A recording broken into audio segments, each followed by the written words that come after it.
ബോബി ചെമ്മണ്ണൂർ കേസായല്ലോ, സ്ത്രീത്വത്തെ അപമാനിച്ചടക്കമാണ് case. IT act അടക്കം ഇട്ടിട്ടുണ്ട്. കുഴപ്പമാവോ? അല്ല, ഇപ്പൊ പെമ്പിളാരെ നോക്കിയാൽ തന്നെ കേസാ, ജാമ്യം വരെ കിട്ടില്ല. സത്യം അറിയില്ല എന്താണെന്ന്. ആദ്യം അവനോട് അവന്റെ കുപ്പായം മാറ്റി മുടിയും മുറിച്ച് കുളിച്ചിട്ട് വരാൻ പറ. ആ പരാതിയിൽ പറയുന്ന കാര്യങ്ങൾ താങ്കൾ കേട്ടിരുന്നോ? കേട്ടിരുന്നോ. അങ്ങനെയൊക്കെ പറയേണ്ടതുണ്ടായിരുന്നോ ശ്രീ ബോബി ചെമ്മണ്ണൂർ? അതിപ്പോ കുന്തി ദേവി എന്ന് പറയുകയുണ്ടായി. ഒരു ട്രൂപ്പ് സഹകരിക്കുന്ന പെൺകുട്ടികളെ നമ്മുടെ സഹോദരികളായിട്ട് വേണം കാണാൻ. ഇവനൊന്നും നമ്മളെ പോലെ സംസ്കാരമുള്ള കുടുംബത്തിൽ പറഞ്ഞവരല്ല കരിമിക്ക. ഞാൻ കുന്തി ദേവി എന്ന് പറഞ്ഞത് അത് വെച്ചിട്ട് മാറ്റി വേറെ തരത്തിലൊക്കെ പ്രചരിപ്പിക്കുന്നുണ്ടായിരുന്നു. എനിക്ക് നല്ല ഓർമ്മയുണ്ട്. അല്ല, അത് സാഹചര്യം ഒരുക്കി കൊടുത്തു. അങ്ങേക്ക് ഇപ്പൊ മറ്റെത്രയോ കഥാപാത്രങ്ങൾ പറയാമായിരുന്നു. നമ്മളാരും അധികം അങ്ങ് കണ്ടിരുന്നോ ഈ മഹാഭാരതത്തിൽ അങ്ങനെ ഒരു കഥാപാത്രം ഉണ്ടോ? പക്ഷെ ആ സമയത്തൊന്നും ഹണി റോസ് അങ്ങനെ വിയോജിപ്പ് പ്രകടിപ്പിച്ചിരുന്നില്ലേ? ഈ കംഫർട്ട് അല്ല എന്ന് താങ്കളോട് നേരിട്ട് പറഞ്ഞിരുന്നില്ലേ? എന്റെ അടുത്ത് പറഞ്ഞിട്ടില്ല, മാനേജറുടെ അടുത്ത് പറഞ്ഞിരുന്നു. അങ്ങനെ പറയുമ്പോ ഒന്ന് സൂക്ഷിച്ച് പറയണം.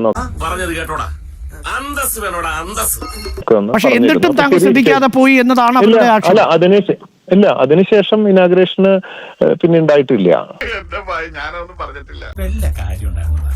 പക്ഷെ സോഷ്യൽ മീഡിയയിൽ പിന്നീട് താങ്കൾ പറഞ്ഞിരുന്നു അതിനുശേഷം? എന്നെ ഇന്റർവ്യൂ ചെയ്തിരുന്നു. ഇന്റർവ്യൂ ചെയ്തപ്പോ ഞാൻ ഇങ്ങനത്തെ കാര്യങ്ങളൊന്നും പറഞ്ഞിട്ടില്ല. ഞാൻ വളരെ പോസിറ്റീവായിട്ട്, അതായത് ഈ സിനിമ ചില കാര്യങ്ങള് ചോദിച്ചിരുന്നവര്, ഇന്റർവ്യൂ ചെയ്യുന്ന പെൺകുട്ടി എന്റെ അടുത്ത് ചോദിച്ചിരുന്നു, സോഷ്യൽ മീഡിയയിൽ ഹണി റോസിന്റെ പോസ്റ്റിലൊക്കെ ഒരുപാട് പേര് ബോച്ചെ പറഞ്ഞത് അല്ലാതെ വളച്ചൊടിച്ച് ഒരുപാട് കാര്യങ്ങളൊക്കെ പറയുന്നുണ്ടല്ലോ എന്ന് പറഞ്ഞു. ഞാൻ പറഞ്ഞു അത് ഇപ്പൊ പലരും പറയുന്നു, ഞാൻ അങ്ങനെ ഉദ്ദേശിച്ചിട്ടുള്ള കാര്യങ്ങളൊന്നും അല്ല എന്ന് പറയുകയും, അങ്ങനത്തെ ഇതില് പിന്നെ ഞാൻ പറയുന്നുണ്ട് വളരെ വ്യക്തമായിട്ട് ആ വീഡിയോ മുഴുവൻ. കാരണം അതിൽ പീസ് മുറിച്ചിട്ടിട്ടാണ് പലരും ഇടുന്നത് ചില ഭാഗങ്ങള്. അല്ല, അതിപ്പോ എന്താ ഓരോരുത്തര്, ഞാൻ നടീനെ പറഞ്ഞോളൂ, വെടിന്ന് പറഞ്ഞിട്ടില്ലേ? ബോച്ചെ അവിടെ ഹണി റോസ് താമസിച്ച് മറ്റേ ഹോട്ടലിലാണല്ലോ. ബോച്ചെ അവിടെ തന്നെയാണോ താമസിച്ച്? എങ്ങനെ കിട്ടോ? എത്ര ഇങ്ങനെയൊക്കെയുള്ള ചോദ്യങ്ങളാണ്. ഹണി റോസിനെ എന്തിനു കുന്തി ദേവി ഉപമിച്ച് പറഞ്ഞല്ലോ, അങ്ങനെ എന്തോ കുന്തി ദേവിയെ പോലെയാണെന്ന്. പക്ഷെ പലരും റോങ് രീതിയിൽ ഇതുള്ളത് കൊണ്ടാണ്. ഏതുള്ളതുകൊണ്ട്? നീ എന്താന്ന് പറയുന്നത് എനിക്ക് വല്ല ബോധമുണ്ടാ?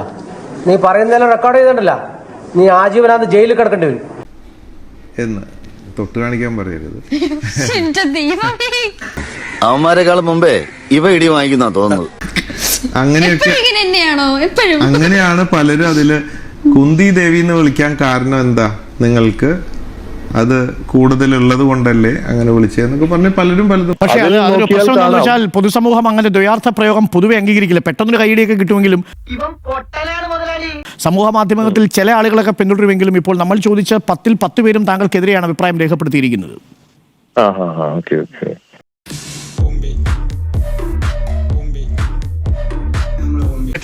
മുതലും പലിശ ചേർത്ത് കിട്ടി. ആരും കണ്ടില്ല. വാ.